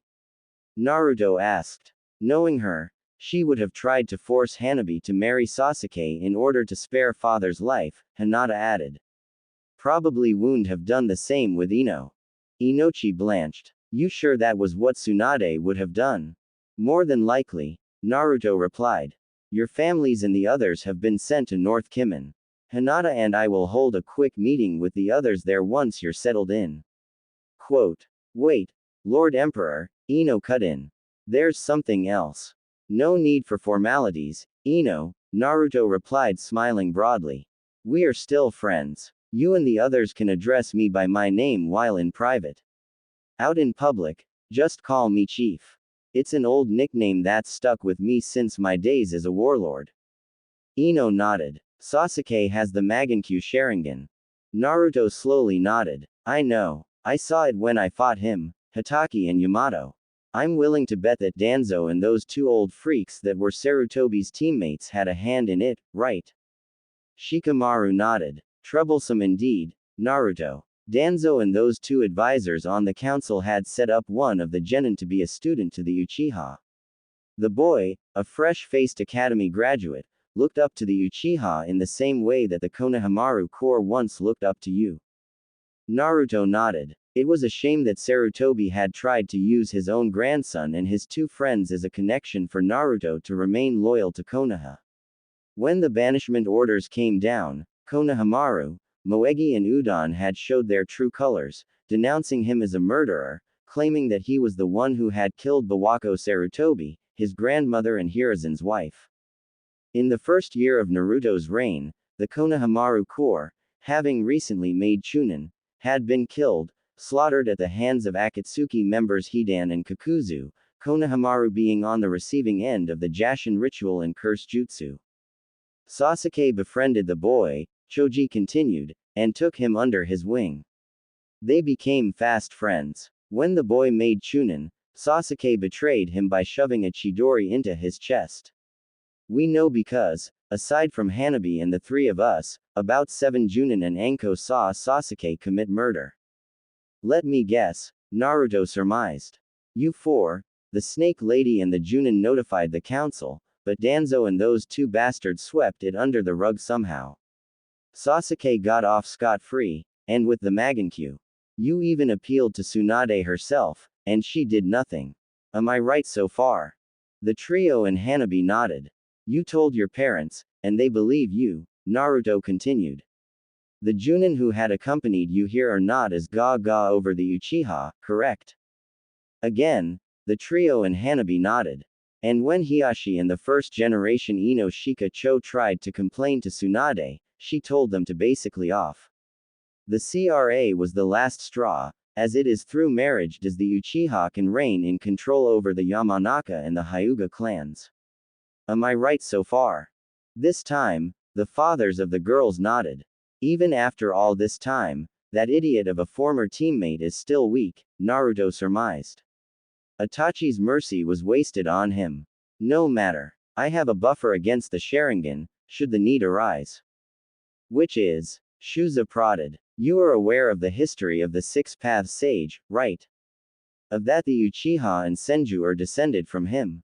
Naruto asked. When the gathered team nodded, Naruto continued. That's a lie. The Six Paths had only one child, a daughter, who is the founder of the Uzumaki clan line.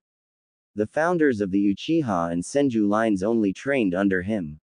It was through Madara that he had unleashed the Vixen upon Konoha when he fought Hashirama for control of Tea Leaf. Vixen. Hiashi repeated. You mean, yes. The Nine Tails is female, Naruto confirmed. Don't worry. Kurama's not here, he added, as he caught the clan heads looking around nervously. They breathed a sigh of relief. You'll meet her soon enough. Since you're all here, there's something else you should know regarding the Akatsuki. Something that not even Jiraiya and his information network does not know about. And that is, Inoichi asked. Itachi is not the only Uchiha who is a member, Naruto confirmed. There is another. He is the true leader of the Akatsuki. Looking at the clan heads, he revealed what he know. Kurama confirmed it for me. One thing about the Biju is that they cannot lie. The leader of the Akatsuki is a former teammate of my idiot sensei, and the one most directly responsible as to how my life in Konoha had turned out. His name is Obito Uchiha. It was obvious that the clan heads recognized the name. Obito. Shuza parroted. He was on your father's team with Hitaki. It was said that he had died in the last Shinobi War. Apparently, the reports of his death were false. He goes by the name Tobi. And it was Obito who had unleashed Kurama onto Konoha and cased me to lose my parents, Naruto finished. So now, this is personal. Obito will die and the Akatsuki will fall. And what about Sasuke?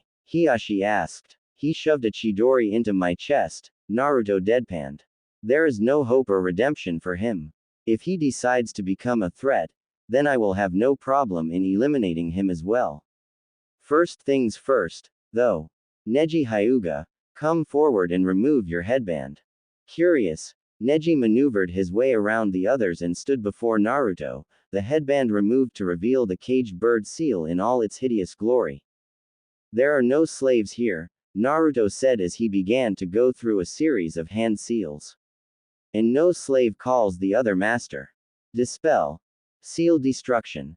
He intoned, pressing 2 fingers against Neji's seal. Neji felt not a searing pain, but what it felt like to him, a mild discomfort as he felt that cursed seal purged itself from his body. Hiashi and Hanabi watched in amazement as the caged bird seal, once thought to be permanent once it had been placed onto a Hyuga, burned away. The caged bird seal, while archaic in nature, is not so permanent as most people would think, Hinata explained.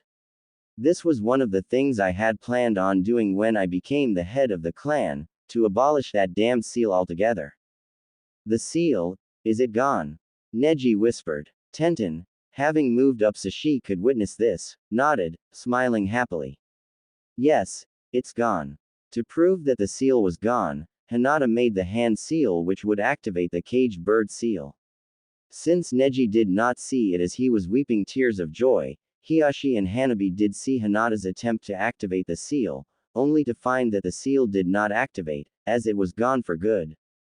Being a Fuinjutsu expert does has its perks, Naruto explained, pulling out a scroll and handing it to Hiashi. This is the scroll detailing how to remove the seal from the branch members. Addressing the others, he said, as of this moment, all of you are under my protection. But this does not mean that you are given clan status right off the bat. All of you are on probation for 6 months. Prove your worth to myself and the council, and we will welcome you as one of the great imperial clans of the unified West. Sounds reasonable, Hiashi said, while the Ino-Shika Cho trio nodded in agreement. Good. In the meantime, go and get settled in. Tomorrow, there will be a meeting with the council at noon, as they want to meet you and your children. And tell Ibiki to come as well, as Zabuza wants to meet him. Hinata and I will have your assignments ready by then. We'll see you guys out. Oh, and we will be speaking with you in private about what has happened in Konoha, Hinata added. Again, the clan heads and their children nodded. So far, the terms given to them by the former genin-turned-rulers were very generous. The last thing they wanted was to earn the ire of the emperor and his wife. Snafu's notes. Yes, before you ask, I modeled the head of the elite guard, Benesato Minazuki, after her namesake character from the cult classic anime Ninja Scroll. Her last name came from Samurai Shodown's beast of a boss, Zenkuro Minazuki. This is the longest of the prologues. The story will officially start following the Akatsuki invasion of Suna. Snafu's notes, Part 2. I received a personal message regarding the Imperial Council. If anyone knows my modus operandi, then you know I have a habit of modeling various characters after fictional characters and real-life actors and actresses. Wrath of the Emperor is no different. Just because I was bored, here is the Imperial Council. Kurama, Noriko. Heavenly Sword, Takuma Uzumaki, Sunny Chiba, Sanshi, Makoto.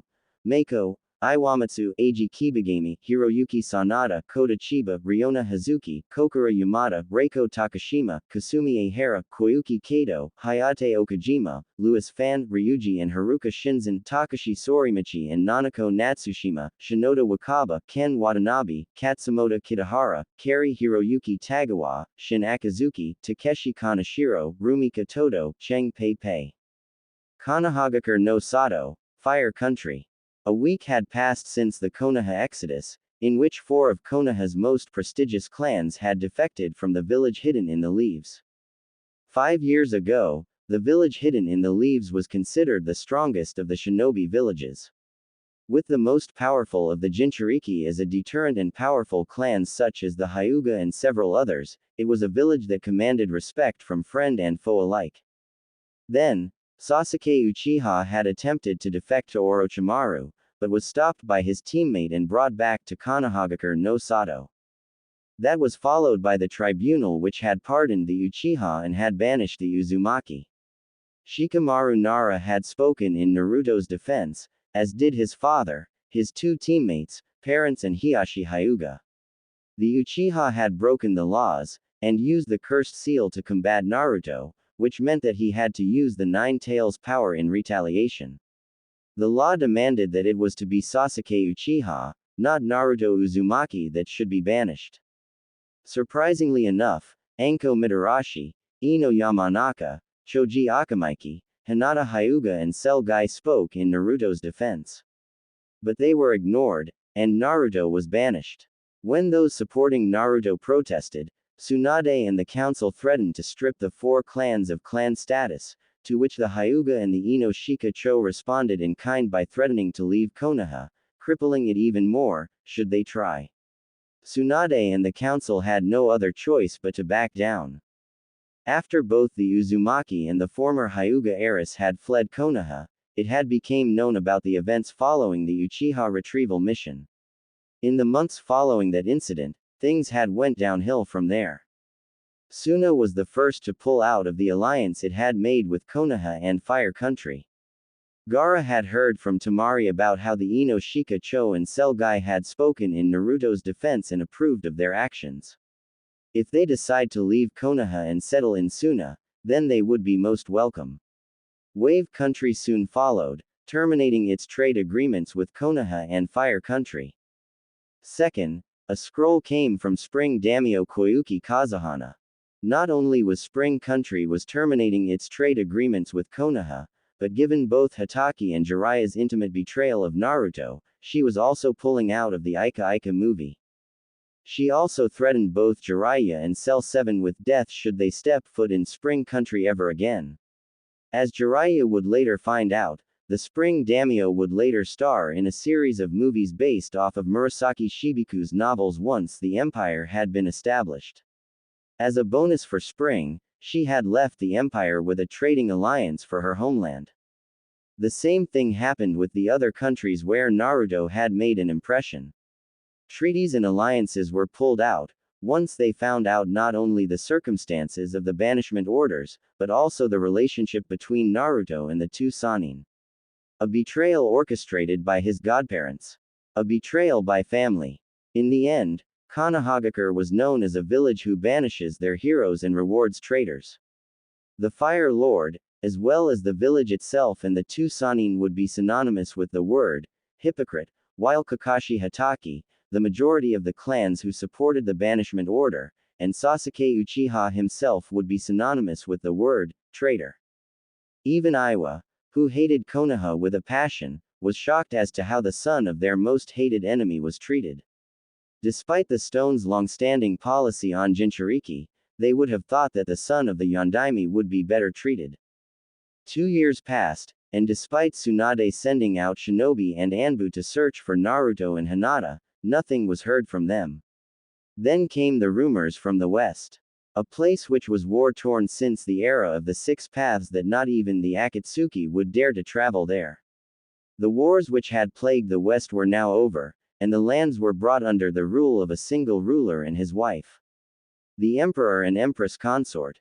Then, merchant houses began to appear in Spring Country, Wave Country and Wind Country and several minor countries. From what Asuma had found out from several traveling merchants while attending the Chunin exams with his nephew's team while in Suna, the mercantile guild was known as the Pakara Merchant House, and it had originated from the west, now known as the Unified Western Empire. Its rulers was the emperor and his wife, the empress consort. From what I found out, the emperor is just a kid, Asuma had said. He was only 14 when he killed one of the more powerful warlords and united the western lands under his rule 2 years later. His wife, the empress consort, is a medic nin and oversees the imperial medic program. The Pakara merchants spoke highly of him. He is loved by the people and respected by shinobi and samurai alike. Out of everyone in the west, he is clearly the strongest. Sasuke Uchiha wasn't impressed. Then, 1 year after Asuma had given his report, Jiraiya reported that the Jinchuriki were disappearing. Yugito Ni was the first, but she had vanished around the same time Naruto had been banished. Then came the reports that Iwa had lost their Jinchuriki. And not long after that, A and B were overthrown by pro-Oto forces and they too disappeared. Fu from Taki had also vanished and the rogue mist ninja Utakata and his student Hotaru were also gone. Tsunade and Jiraiya had suspected that the Akatsuki had taken them, but in the back of their minds, they suspected that the unified West was the main culprit, as Jiraiya had heard that the Akatsuki did not have any of them through his spy. The only Jinchuriki left in the elemental countries was Gaara and he was the Kazakage of Suna. Second, the emperor had quite the interest in Wave Country, as Konoha had found out when they tried to send a force led by Kakashi Hatake to force Tazuna and the Wave Council to re-establish relations with Konoha and to change the name of the bridge from the Great Naruto Bridge to the Great Uchiha Bridge. Upon reaching the bridge, they arrived just in time to see the bridge detonate from the multitude of exploding tags, once again separating Wave from Fire Country. Disappointed, the Konoha shinobi returned home. It was also known that a high-ranking official and his wife, a man dressed in black, conducted inspection tours of the Pakara merchant house branches in the east. Konoha jumped at the chance to find out the identity of the mystery ruler and his wife. Danzo Shimura had sent 2 squads of his elite root Anbu to retrieve the emperor and his wife. He did not take into consideration that the man in black would have a crack team of bodyguards consisting of shinobi and samurai guarding them. Jiraiya had came along to watch from the shadows, and watched in shock at 8 warriors took apart 12 of Danzu's elite Nei forces while the man in black and his wife merely sat back and watched while drinking their tea. Much to Jiraiya's dismay, the man's face was concealed by a black cage-style hat, while the woman's dark bangs concealed her eyes, so identification was a bust. Danzo was furious. The Nei he had sent was the cream of the crop, and the elite guards, the mystery man's bodyguards, had crushed them without breaking a sweat. Jiraiya had reported to the council that the elite guards were, if not, even more skilled than their Tokubetsu Junin. 6 months after that, Jiraiya had received word from his spy network that Orochimaru was seen lurking near the Fire Wind border with Kabuto, checking out the Pakera outpost, located about 5 miles inside Wind Country. There, he witnessed from the shadows both Kabuto and Orochimaru get their handed to them by who he managed to identify as the commander of the Man in Black's bodyguards. When Orochimaru summoned Manda, she responded by producing her own summon, a massive, 7-headed serpent which was even bigger than Manda. Orochimaru, Kabuto and Manda were forced to retreat. It was then decided that Hatake, Yamato and Sasuke Uchiha, the latter having been taken as an apprentice to Danzo, was the best chance that Konoha had in getting the information needed from the mystery man. Jiraiya's spy network had tracked the Man in Black to Tea Country, where one of his elite guards was competing in a taijutsu tournament. By this time, the Man in Black was well known, even to the point that a group of S-class missing ninja from Kumo and Iwa tried to kidnap him for ransom, and had also tracked him to Tea Country. And as Kakashi, Yamato and Sasuke bear witnessed, the Man in Black himself was a highly skilled fighter, as he brutally killed the S-class group of missing nin easily. Missing ninja that could even give Konoha some serious problems. Even more so, he killed them all without breaking a sweat. From Kakashi and Yamato's reports, Sasuke had initiated combat first, followed by Kakashi and Yamato. Despite both Sasuke and Kakashi wielding the Sharingan and Yamato using the Mokoden, the Man in Black had brutally beaten all 3 men down. Kakashi had it the worst, as the Man in Black had punted him through a tree. Yamato was out of the running with a broken leg, leaving Sasuke to fight the man. It was Sasuke himself who was privy as to who the Man in Black was. The Man in Black was the Emperor of the Unified West. Once Jiraiya had confirmed it, Tsunade had rescinded her orders in bringing the man in, as the last thing she wanted was a war that could easily spell disaster for Konoha. But the council was not convinced, and there was a group of Pakera merchants in the village. Deciding to hear it from the horse's mouth, Tsunade summoned one of the merchants in for questioning. Konoha Council Chambers. The merchant in question was a former kunoichi named Sachiko Asahina. Following the Unification War, she had left her unit at the age of 27 and had signed on to the Western Empire's Intelligence Division, which ultimately led her to the east, her assignment being Fire County. Her cover was that of a kunoichi turned merchant working for the Pakera Merchant House's outpost on the Fire Lightning border. But in truth, she never did retired from duty. She also had a paltry bounty of 25 million ryo placed on her head, given her role in killing a group of bandits who had tried to raid the Pakera merchant caravan while on the road to the Fire Capital. From what Konoha knew about her, she held a bloodline, Fire Release, allowing her to wield purple flames. Twice a week, she and her entourage of Pakera merchants would travel to Konoha. She was also loyal to her emperor to the point that she nearly blew her cover when she ended up arriving on the anniversary of Naruto's banishment. Fortunately, her coworkers had managed to calm her down. So imagine her surprise while packing up the stand and preparing for the trip back to the Fire Capital. She was summoned to the Hokage Tower by 3 members of the Anbu to face the Konoha Council. Jiraiya was also present, watching from the sidelines. The years had not been too kind on the Sannin. Once his role in Naruto's betrayal had become known, his reputation had went down the gutter. Through Daimyo Kazuhana, his Ika Ika series had stopped selling throughout the elemental countries, the Ika Ika movie would not be made. In his last mission, Jiraiya had narrowly survived. While investigating the Akatsuki, Jiraiya was ambushed near a Megakure by Konan and the 6 Paths of Pain. Despite his senjutsu and his toad summon, Jiraiya had nearly died in the encounter. Last, his Ika Ika series had lost its popularity due to a new series of romantic novels and poems emerging from the West through the Pakera Merchants by Murasaki Shibiku. Much to Jiraiya's dismay, Murasaki's novels were a lot better than the raunchy Ika Ika series. So much so that Koyuki Kazuhana had signed on to do the movies. Tsunade looked at the former kunoichi, easily identified by her crimson flak vest and her ninjutsu, which was strapped to her back. Sachiko looked back at her with a bored, yet curious expression. Also present was Kakashi Hatake and Sasuke Uchiha, the latter looking at her like she was a piece of meat. The slug sage cleared her throat. First off, thank you for coming to this meeting. You are not in trouble of any kind. We just have some questions we would like to ask of you. Sachiko shrugged her shoulders. Shoot. First off, what's your name? Tsunade asked. Sachiko Asahina, former captain of the Imperial Defense Forces, 3rd Battalion, 7th Division, 1st Squad. Now, I'm a merchant with the Pakara Merchant House, Sachiko replied. A merchant, yet you are armed and wear the flak vest of a ninja, Kaharu pointed out. I wear this as a badge of honor.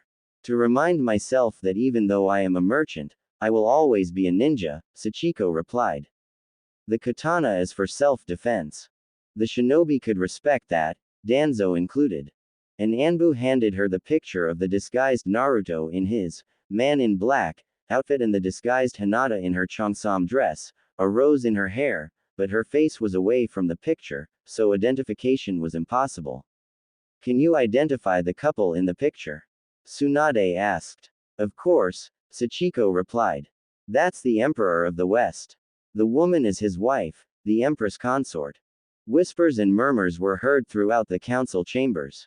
Do they have names? Danzo asked. They do, but I am under orders not to say it.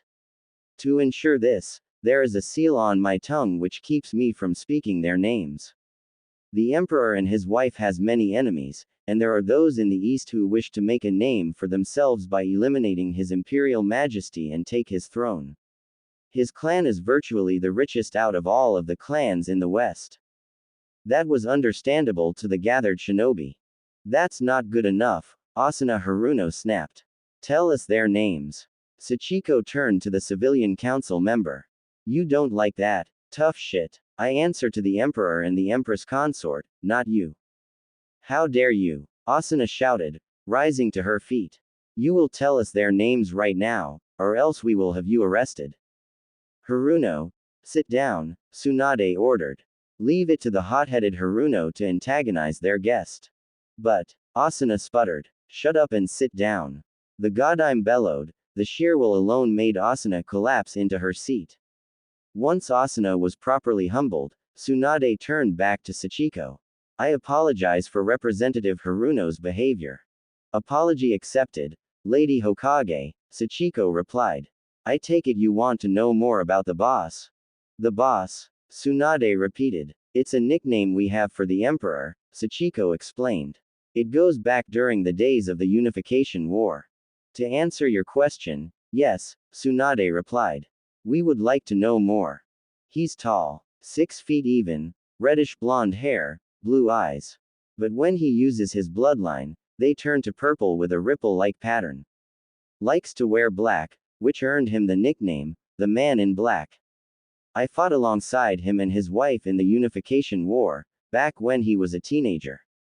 You mean, Sum began. Sachiko nodded. He unified the lands and became emperor when he was 16 years old. That was 2 years ago. Quite an amazing feat for a kid. Both he and the lady married during the final battle at South Ichiyama.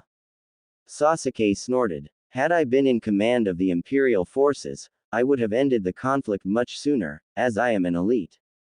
Sachiko turned to the Uchiha with an innocent smile. I seriously doubt that. Word has spread that you and 2 other Junin-level shinobi had been defeated at the boss's hands. This after he had killed a group of S-class shinobi. So much for being an elite. What can you tell us about his wife? Shibi Aburame asked, quickly diffusing the situation while Kakashi ordered Sasuke to sit down. His wife is no slouch. She is highly skilled in taijutsu and medical ninjutsu. She is also the founder of the Imperial Medical Corps, which produces top-notch medics for both shinobi and samurai. In the meantime, something had clicked in Jiraiya's head. Sachiko had said that his eyes were purple, with ripples, a sign of his bloodline. Kakashi and Yamato said the same thing in their reports. He then asked her, your emperor, the bloodline you described, purple eyes with ripples. Yes, Sachiko confirmed. The Emperor wields the most powerful of the dojutsu, the Rinnegan. As he is a direct descendant of the Six Paths Sage, the bloodline passed down to him, thus earning him the nickname, Emperor of the Six Paths. I thought only the Senju and the Uchiha were descended from the Six Paths, Danzo said.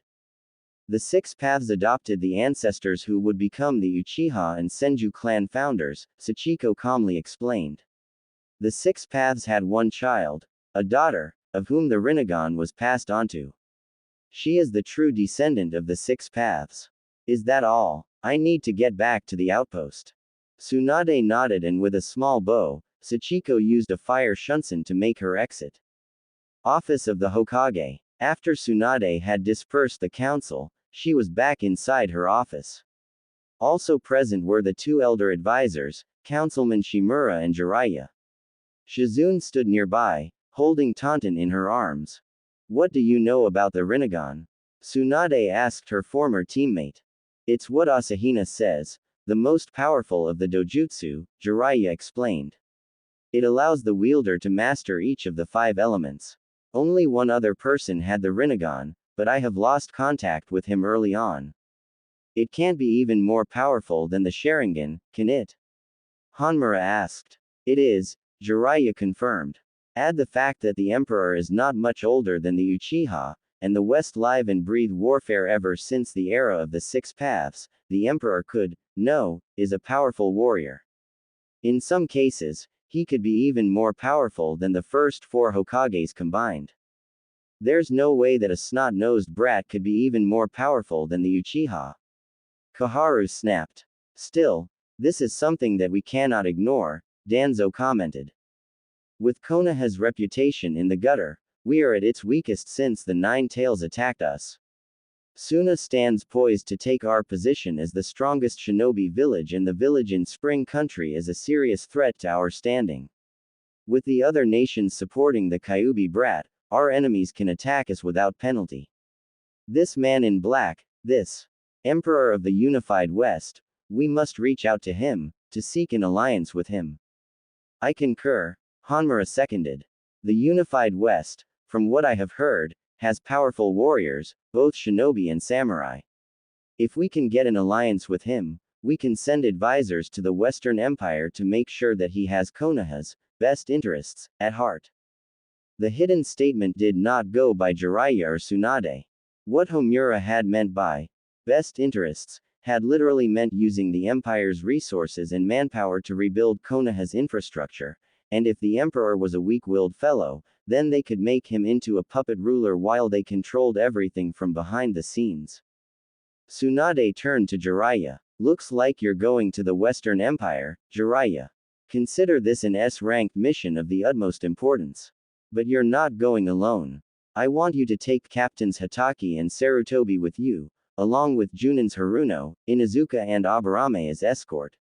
Aside from yourself, Koharu and Hanmura will accompany you. Find out what the Emperor's motives are, and see if the rumors of him retrieving the Jinchuriki are true. If they are, Jiraiya prodded. The Biju are the property of the Senju clan, which makes the Jinchuriki, by extension, property of the Senju and of the Leaf, Tsunade replied. My grandfather handed over the Biju to the other shinobi villages in order to keep the peace. If the Emperor did in fact take the Jinchuriki, he shifted the balance of power in his favor. Which means that if he does become hostile, then he could unleash the power of the Jinchuriki on the Leaf, Jiraiya finished. I will go as well, Danzo said. Sasuke Uchiha and Sai will accompany me as my personal guards. Someone has to see whether or not the Empire will be a threat to the Leaf in the future. If the Emperor decided to join our side, it will prove beneficial to us in the long run. Fine, Tsunade snapped. Make sure that both you and Hatake keeps a leash on the Uchiha. I will not have Konoha destroyed because that idiot cannot keep his ego in check. Who knows? The Uchiha could find himself a wife in the Unified West, which could make our claim even more stronger.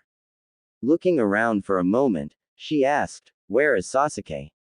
Streets of Konoha. At the same time, Sachiko Asahina appeared before the other Pakera merchants, as they had just finished packing up their stand, securing the loads onto several horse-pulled carts.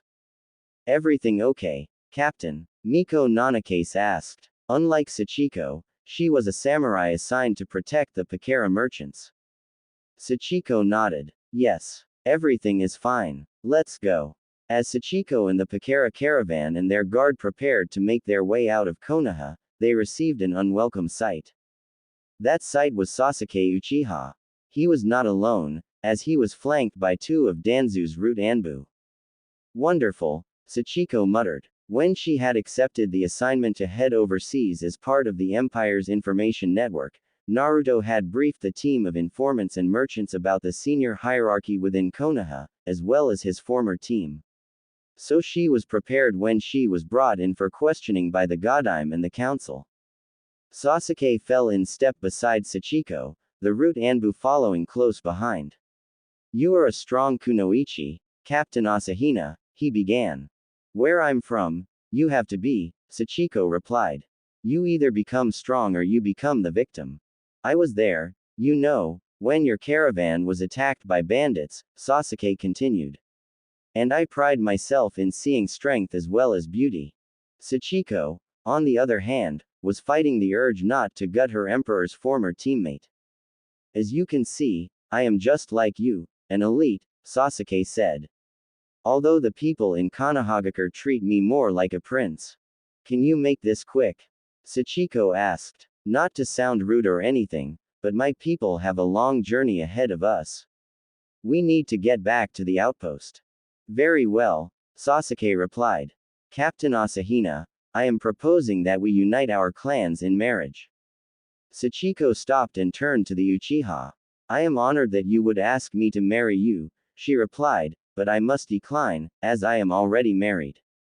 That shot Sasuke down. Pity. What does your husband have that I don't? I am an Uchiha, an elite among elite. No matter. When you want a true shinobi for a husband, I will be waiting, Captain Asahina. I wouldn't hold my breath, you bastard, Sachiko thought darkly as she and her caravan exited the village. The next day, inside the House of Sovereigns, Hiyashi Hyuga, Hanabi Hyuga, Inoichi Yamanaka, Ino Yamanaka, Shikaku Nara, Shikamaru Nara, Shuza Akamaiki, Choji Akamaiki, Anko Mitarashi, and Ibiki Morino stood before the Imperial Council. Naruto and Hinata Namikaze sat at their usual heads at the table, along with Takuma Uzumaki, and Kurama. Naruto had revealed Kurama as the Nine Tails in human form, and had explained the circumstances in regards to the attack on Konoha. The clan heads and their heirs had taken the news quite well. That in the Empire was also home to half-demons in Hanyu, all who had sworn loyalty to the Emperor and Empress consort. Zabuza Mamachi was also present, the Mist Swordsman turned Demon Brigade General wishing to meet the legendary Ibiki. Naruto and Hinata were all business, not letting their personal relationships with the Konoha refugees get in the way as the council introduced themselves to the former clan heads and their children. Now, I've been looking over your files along with my wife and my advisors, Naruto began, and we have come up with your assignments. First off, in order to do your job, you are all hereby promoted to Junin. An aide appeared before the refugees, holding several Hitai Atesh on a small tray. Hiyashi, Hanabi, Ibiki and both generations of the Inoshika Cho each retrieved a Hitai 8. Once the aide was gone, Naruto continued with the meeting. Ibiki Morino, you, Anko Mitarashi and Inoichi Yamanaka are assigned to the interrogation division. At that moment, Zabuza stepped forward. This is General Zabuza Mamachi, commander of the Demon Brigade, and head of the interrogation division. Inoichi recognized the name. You're the Demon of the Mist. That I am, Zabuza replied. But I prefer the Demon of Kimen. The chief has spoken highly of you, Yamanaka. Turning to Ibiki, he said, Morino. So we finally meet in the flesh. I've heard of you as well, Mamachi, Ibiki replied. I just wanted to say that I am a big fan of your work, and I can't wait to see you in action, Zabuza said. Here, we are in the business of interrogation and torture. And let me tell you that here, business is good. Hinata nudged her husband. You think that Zabuza enjoys his job a bit too much. She whispered. Can't deny the results, Naruto whispered back. Clearing his throat, Naruto continued the meeting. Shikamaru Nara, you noticed the Suna consulate in the city, right? Yeah, I did, Chief, the slacker replied. Your assignment is that you are my liaison to the Suna consulate, Naruto said. Tamari is the Suna representative here. Shikamaru muttered. Troublesome, under his breath, but accepted the assignment. Shikaku Nara, as you were the Junin commander, you are assigned to the Ministry of Shinobi Affairs under Okajima, Naruto said. Despite your bad habits of being a slacker, you are also impartial and will not take no one's sides when it comes to investigating shinobi matters. Shuza and his son will accompany you. This does not mean that I will break up the Ino Shika Cho. Both teams will be called on to help the people. Hinata turned to Ino. Ino Yamanaka, your file said that you were studying to be a medic nin, right? Yes, Lady Hinata, Ino replied. The Imperial Medic Corps has produced top-notch medic nins and combat medics, Hinata explained. Matsuri of Suna was a protege of mine, as she is now the head of Suna's medic program. If you wish, you can study under me. Ino nodded her head in approval. I'd be honored, Lady Hinata, she gushed. Hinata turned to her father. Since it's only fair for one of my husband's clansmen to serve as an advisor, I talked it over with the others and they agreed to offer you the chance to join the advisor staff. I accept your offer, Hiyashi said. There is still the matter of your position within the clan. Hanabi can take over as head of the clan, Hinata suggested. I will officially hand over that responsibility to her. Hiyashi nodded. And the other Hyuga, they will serve as part of the military police force patrolling Kimen, Naruto replied. There's something else I want to know. What were the views on the other Junin senseis?